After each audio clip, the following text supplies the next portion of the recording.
To play a little dirty tonight. Like it. Got him. Yeah. Knocked one. Edge's coming. Still more fun. The fuck? Hurry up, hurry up, hurry up. You're stoking.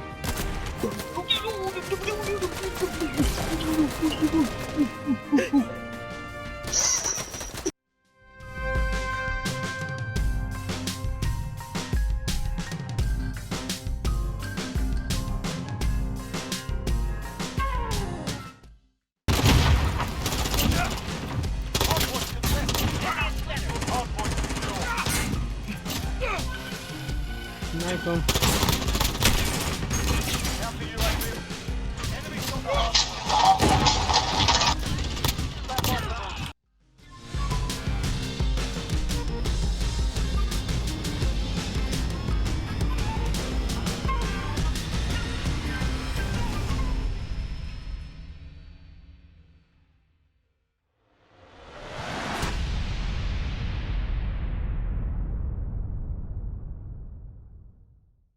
What's going on, everybody? Welcome to the very first tutorial on this page.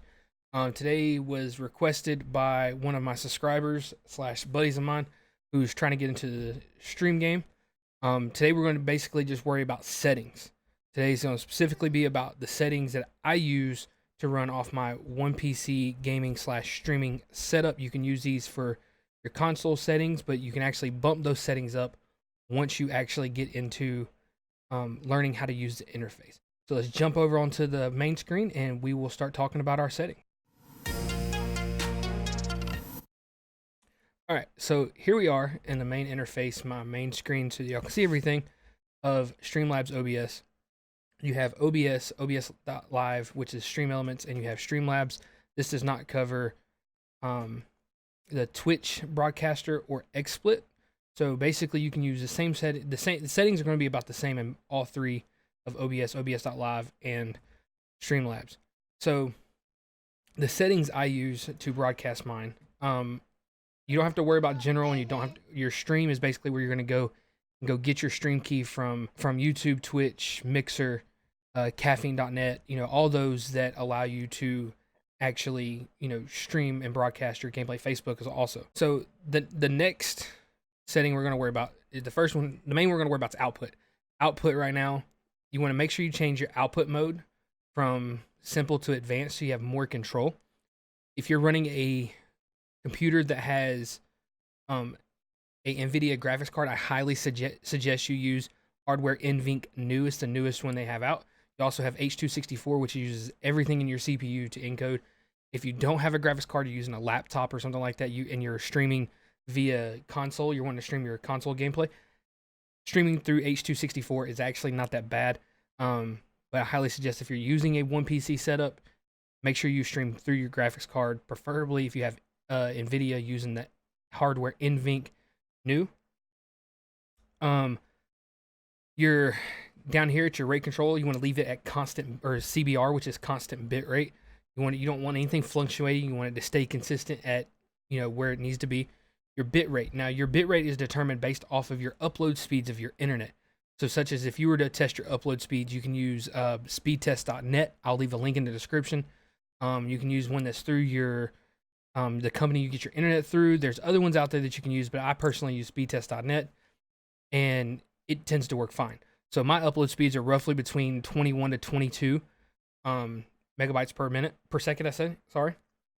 And so, which at the most, I think YouTube can only handle as 6,500 bit rate. So I typically, since I'm running the same piece, a single PC setup, mine's mediocre. I don't have the top of the line gear, but it's a mediocre setup. So I run 4,500. When I was streaming off my PlayStation, I was actually able to run it at 6,500, and it was a crisp, clean 1080p, 60 frames per second stream. You want to leave your preset to performance. There's other ones you can use in there. You want to have performance at the best because you don't want lag. As long as you're entertaining and, interacting with your chat or whatever, you can get away with a little bit of, flicker, not really flicker, but mediocre gameplay. I guess you want to call it. Me, I call it my trash gameplay. But you want your performance to be high. You want a good, at the most, you want the best looking stream as possible. Viewers are forgiving when it comes to gameplay versus, clarity of your stream. They want, you be interactive. They want you to be funny. They want you to, have fun with it. Make them entertained. That's the whole point of them being there. Select your profile to stay high. I don't know what look ahead or psychovisual tuning is, or what these mean down here. I don't even mess with those. Next, we're going to jump into audio. I tend not to touch audio. If you need help with audio, search Alpha Gaming. Harris Heller gives the best ever tips and tricks when it comes to audio. Dude's got it down packed. It's freaking awesome. So video output. Video output is going to be where all the magic happens, where everything, you select your resolutions and everything. So you want to leave your base canvas resolution at 1920 by 1080p. Your output scaled resolution is what's going to be what you actually put out on the stream or what you record with. Now, when you're recording, you can record at 1080p, no issues, no problem, even on a one PC setup. I do it all the time. But when you stream, you're trying to pull internet, which is also going to buffer the CPU usage and everything like that. So start off by downscaling your output scaled resolution to be at 720, and then try to work your way up. Never know, if your 720 is crisp clean, but you're worried that your next stream, if you try to go 1080p, is going to be really fuzzy. One tip that Alpha Gaming gave out was, make a Smurf account from YouTube or Twitch or something like that, to where you don't have to worry about anybody looking at the video anytime soon. Something you can go and delete, and try practice streaming into that for a little bit and run your animations through it and everything like that. If you can run that on your Smurf account at 1080p, then do it on your regular account. Your downscale filter, I leave it on. Somebody gave me a tip about putting it on Lanscoast, however you say that. Seems to work great. You leave your FPS type at common frames per second. And then your common frames per second value, no one's really going to see that much of a difference between 30 and 60 frames. Now, there will be screen tearing, there will be motion blurs and everything like that at lower ends with high-paced games if you're doing 30 frames per second. If it's not rendering in 30 frames per second, which you can adjust those in your game on most games, such as Fortnite and Call of Duty, where you can change the settings to where 30 frames per second is smooth. But you should, on a single PC setup, even with mediocre hardware, you should be able to stream 720 60 frames per second with no problem. Do your practice. If you do your practice over on your Smurf account and your 1080p 30 frames per second does good, do another one. Do 1080p at 60 frames per second. There's also different values in there. There's 30, there's 48, there's they're off the wall crazy on how many frames per second you can actually choose from. But the next setting that we have is your hotkeys.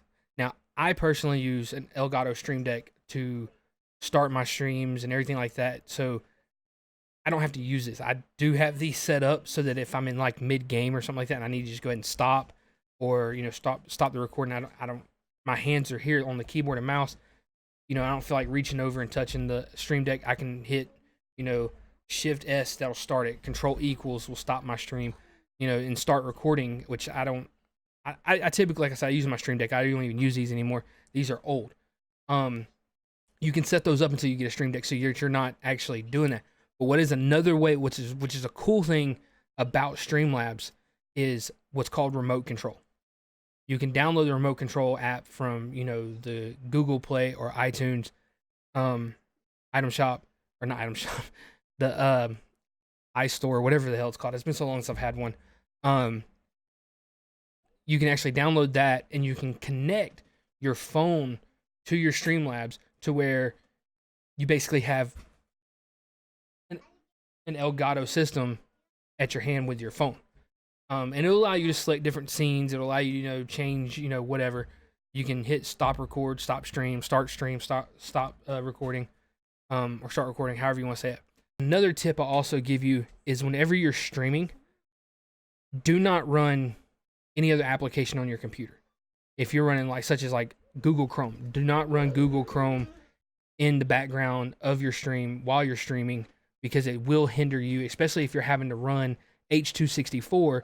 Now you've got Google Chrome pulling from your CPU, and then now you've got Streamlabs or OBS or OBS.live pulling from your CPU, and now you're hindering the encoding service or the process. So I highly suggest you don't run anything in the background if you can get away from it. I actually use my phone to check to make sure everything's running good. I also have my wife over here who runs, YouTube on the side, and she helps, moderate the chat. Plus she can tell me, hey, look, this is going on, this needs to be fixed or whatever. So until you get to the more, a better computer, or if you're streaming off of your console, I still don't suggest you actually run it, so that you can get the best stream possible, because at the end of the day, you're wanting to do your best and give everybody your best. All right, so that's going to include all of our settings that we have right here. I wish I could give a more in-depth thing. I've never done one, but if you like this video and you want more, just subscribe to the channel, smash that like button, and comment down below what you would like to see next. And here at Team AFK, we appreciate you stopping by. Till the next video, stay true, stay real, stay humble, and I'll see y'all next time.